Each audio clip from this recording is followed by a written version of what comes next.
Oh fuck, here we go again. Hello and welcome to Anime Animosity. We're back for the fourth week of the summer 2021 anime season, so let's get right into the reviews, shall we? Starting off this week with Deatte Goubyou Debattere. So, this show is very clearly, well at least from the second episode, gonna suffer from shonen recap syndrome. If you don't know what that is, well, that's where it recaps the previous episode in the first 5 or so minutes of the second one, meaning that we don't really get an intro to the second episode until, well, 5 minutes in. I mean, watching it weekly, I guess there are some people that want a recap, but with online streaming, you can always go back and watch the episode at any point, so I don't really see the need for shonen recap syndrome in the modern era, but that's just me. Anyway, the episode introduces Yuri, and she has bad luck with animals, and despises chance. And it turns out that she is the cause of that tremor from the previous episode, as her power is to quintuple her physical abilities, which would imply that, well, she's pretty strong to begin with, because 5 times, while a pretty big deal, isn't all that much to make a regular high school girl be able to cause a small earthquake, but, you know, we'll not touch on that.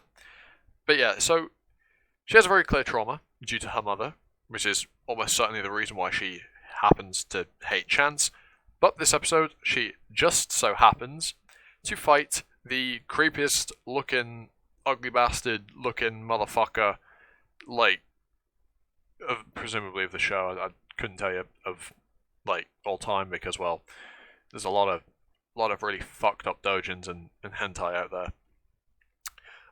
Where was I? Ah, yes. So Yuri is in contrast to the main character. She wants to get out and has something to get back out to, whereas the MC, as we know, he seemingly prefers this situation to his old life because, well, it's not quote unquote boring and mundane. It's a game to him. Whereas she has something she wants to get back to, someone she wants to protect and look out for.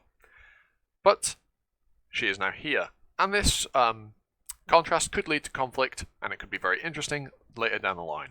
Albeit, we'll have to find out. We'll see how good this show's writing is. Okay, next up we have Tsukimichi. So, we find out this episode that if you name monsters, just like in Slime, they get stronger. Although, it's slightly different. They don't get an appearance change, and they get different amounts of extra strength depending on the name you give them. If you give them a name that fits them perfectly, they get a bigger boost, and if you just call them, like, Dave, yeah, I don't know. I couldn't think of a good example, but you get the gist.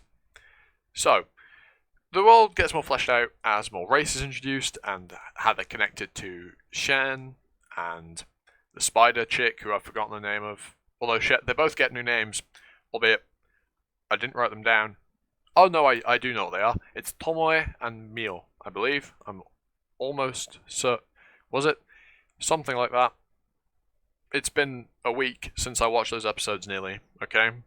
Cut me some slack. But yeah, now, one thing that is made clear this episode is human beings aren't scared of him because he's ugly. Which is his aura so strong that it makes him look like multiple demon lords. It's not much better, but it's better than going down the, he looks more like a monster than a human, even though he literally looks the exact fucking same as all human beings. Like, at least in terms of anime. But, hey, I guess people in this universe are just massively better looking and have way higher standards. So, honestly, there's really not a whole lot to say about Tsukimichi. And to be honest, there's not much to unpack as a result. But it's good fun to watch, so far at least. So, if you haven't given it a go 4 episodes in, I'd say check it out when you get a chance. Okay, next up we have Peach Boy Riverside. So, this episode we learn about the past, specifically with Sally and Mikoto's first meeting. One thing I will say real quick is Sally looks way better with the twin tails and the longer hair. Like, it's just my opinion. But yes, this episode focuses on the past. But before getting into the episode proper, I want to say there are so many good character close-ups this episode. Like, seriously, I love the amount of close-up shots we had. Anyway, back on track. So, as I said, this episode focuses on the past. How many times am I going to say that? Probably no more than 3. And what happened when Mikoto visited Sally's kingdom? And not much, other than showing Mikoto around, asking him about his journeys, as she herself wants to escape the mundane life of the castle to go on a journey. But, after a day passes, Oni attack the kingdom, and Mikoto, being a Momotaro, wipes them out. Witnessing this, Sally is somewhat fearful of Mikoto, but her resolve to journey alongside him is strengthened, and until she vomits profusely and passes out due to the disgust of the smell and sight of the mound of mangled, sliced up Oni corpses. And the episode ends with the beginning of her own journey. And we see her first meeting of Frau, just before she presumably gives Frau carrot and Frau joins her on her journey. So, not a lot of time passes between this and where the story actually starts in episode 1. Now, the deal at the end of the last episode has probably been put off till episode 5. Or at least that's what I would have said if the next episode wasn't titled in such a way that it seems like it'll focus on Frau. So, perhaps we won't even get to see the results of that deal until maybe even the end of the series. Hopefully we don't wait that long. But either that or it was in a post-credit scene of the episode it was introduced in. But I couldn't be asked to watch the post-credit scene, so I didn't, assuming there was one. But I doubt there was. But we'll see. We'll see. If nothing comes up, I may have to go check that. But yes, that's all my thoughts on Peterborough Riverside. It's a decent show. It's not too bad. Give it a check out. It's 4 episodes in now, I think. What do I think? I know. But yeah, it's not the best. But I'd say it's at least worth checking out to see if you want to stick with some more, not really generic, but average adventure story bullshit. And next up we have Meikyuu Black Company. And with this episode we're introduced to a new character. And judging by the opening, well, I'm sure we can all figure out where things are likely to go with her at some point during this season. So, we're on a training island.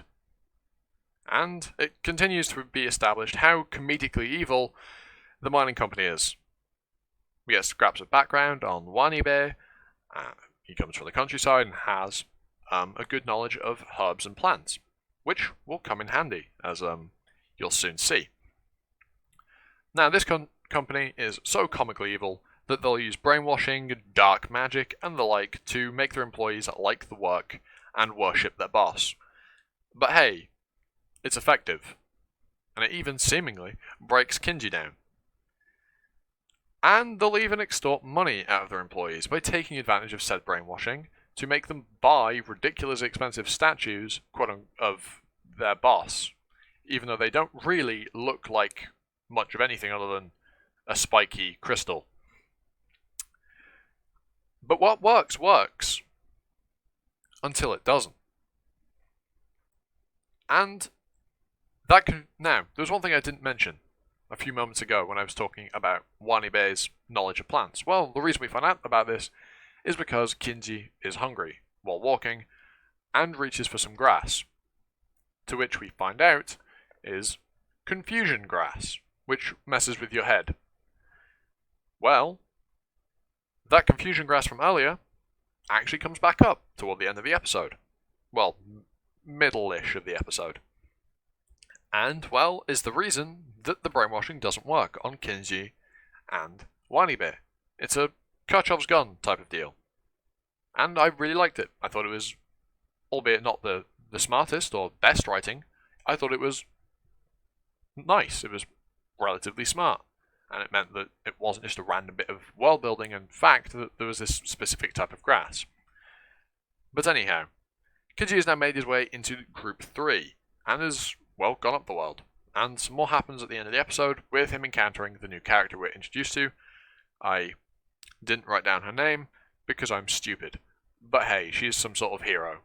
And, well, much like most of the people working at this company that aren't worked to death, she's a perfect corporate drone. But that's enough on that. So, all in all, I really like this episode. Other than the on-the-nose nature of how unbenignly evil this company is, I think the show's quite good. It's got some charming characters. The story is, well, what it is. It's working in this company and trying to, work your way up in the world. And yeah, I do genuinely quite enjoy this show. I think it deserves more credit than it's gotten. So if you haven't given Meikyuu Black Company a watch yet, seriously, go check it out. I think you'll enjoy your time with it. And next up we have Vanits no Carte. Now, the episode starts off by explaining why vampires and other quote-unquote unnatural things such as glowing blue flowers exist in this world. And I really like that. It gives us some more world building, gives us some background on why things are the way they are. So, a lot happens this episode. It's a very dense episode, and it's a very good episode, at least in my opinion. So we get a huge reveal, like Vanitas' motivations, and why he wants to save the vampires, being revenge against Vanitas, not himself, but the vampire of the Blue Moon, who presumably forcibly put Vanitas, the main character, into the Blue Moon clan, or did something, and then Vanitas inadvertently ended up in the Blue Moon clan. We have yet to get all of the details, but that's understandable. And the second big reveal this episode is that this party they're at, well, Charlatan's there, and it has some companions, and well, shit hits the fan, as many, many curse bearers crop up due to its appearance.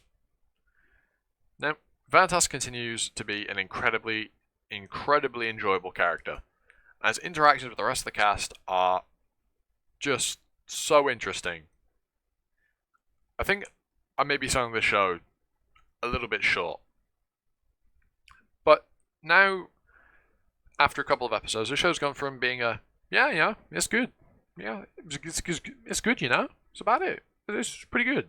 No, it's really fucking good. Like it's pretty good. Like it's a great even. Another G word that accentuates quality. But yeah, genuinely, Vanitas blew me away. And to be fair, I shouldn't be surprised, given that Pandora Hearts, a story I also really enjoyed before it derailed, and it's also a story I want to pick up in the manga, is written by the same author as Vanitas. So the story writing quality will very much be there, given that they're from the same author. But I'm really looking forward to the next episode of Vanitas due to, obviously, where this episode leaves off. If you haven't seen it, well, there'll be some screenshots giving you some general idea of a few things that happen. But yes, all in all, really, really good episode. Really good show. Give it a watch, genuinely. If you haven't already, watch it. And finally, for this week's reviews, we have Genjitsu Shugi. Now, world building through the categorization of monsters and other such creatures, including the demon army, is what begins this episode. And, well, it's just a bit of general knowledge, I guess. And most of this episode provides just that, world building, including during the weird food review segment. Very Japanese. There's also, like, a Salt Bay reference. The meme? Well, of course you know the meme. So yeah, we get to learn about the world's, the new, not our world, but this new world's culture and cuisine. And, well, our main character gets to introduce some of his world's culture, somewhat.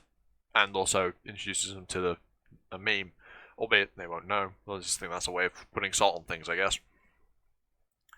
So this show has been, for me at least, on an upward trend, after the first 2 episodes, and when I just accepted that the MC was just big brain with no real explanation other than, he just kind of is, This is how it be. It'd be like that when it'd be like that, especially when it'd be like that. So, it's a good episode, and the show's, in all honesty, not half bad. If you like your isekai, you're probably watching it. In my opinion, it's not a fantastic show. It's probably like a 6 out of 10 at best, but that's just me. But I'll continue to watch it and see if it can change my opinions on it. And with that, we come to the end of this week's reviews. There is one quick thing I want to touch on, and that is Tantei wa shindeiru, and the resolution of the mystery from the previous episode that was covered in this episode was quite clever, and it somewhat subverted my expectations, while also drip feeding us all the information we needed the entire time. So, there was some things that it didn't tell us that were necessary for completely solving the mystery, but for the most part, everything in here everything that we needed, almost everything, because there was 1 or 2 points that we weren't given, but practically everything that we needed to solve the mystery ourselves as viewers was given to us if you paid enough attention, and I like that. It's doing much better than it did in the first episode's mystery. Quote-unquote mystery. But yeah. And that is where we will leave off the reviews for this week. If you enjoyed, the usual, like, comment, sub, hit the bell if you want. I don't care. Do what you want. But, with all that out of the way, I've been Animosity, you've been you, and I'll catch you all next time for another video. Ta-ta for now.